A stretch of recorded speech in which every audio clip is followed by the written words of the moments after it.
Russia has just put a proposal on the table for China that really could be a game changer in terms of what they're trying to do with these trade wars, with the tariffs.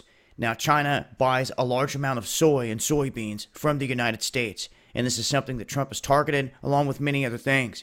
We also have on the 23rd, right around the corner, the next round of tariffs expected to go into effect, and this will be $16 billion worth of Chinese goods expected to get hit through all this. And of course, the same administration hitting Russia with sanctions.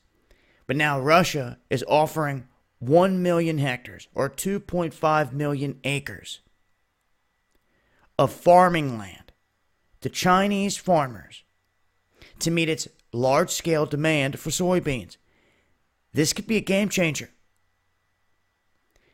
When we look at the areas in which China is dependent on us, and it's because of those things that they stop any other aggressive things that they do, because they know they need to get stuff from us.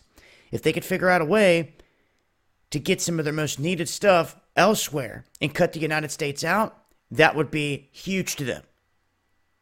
They would do it in a heartbeat, I feel. Especially when it's right next door and they don't have to go far. This is very interesting because China has said before in the past that it would very much like to use some of the property that Russia has. And that raised an eyebrow like, all right, what are you going to invade them?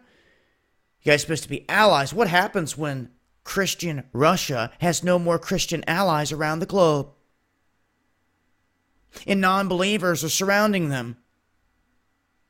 I guess they'll just have to wait until that day comes, huh? And then they'll have to deal with it if they want to diss the rest of their Christian allies and brothers and sisters out here across the globe. But all too often, this comes down to the leadership of these countries, not the people, right? We get ran against one another. Well, in this instance, China being the threat that it is here globally, this is what they plan to do. This is their Belt and Road Initiative. How they plan to run this whole thing into Europe. And you can see how they went around Russia here, because they did run a road right up into Kazakhstan, right to the Urals, and Russia stopped it. That was very interesting. But regardless of the things that they may not get along over, there's a whole lot more that they see eye to eye on in terms of Russia and China. And Russia offering these millions of acres. They could just accept it and say the hell with buying all your soy in the United States. It would be a big shift. And if they could find a way to do this in tandem with other moves, some of their biggest purchases, the biggest things that they're relying on the United States for, if they can find someone else to replace that, you better watch out, because they will make more moves on the heels of that, especially if they have no reason or want to be tied to the US dollar. I'll leave a link. It's been Dabu7.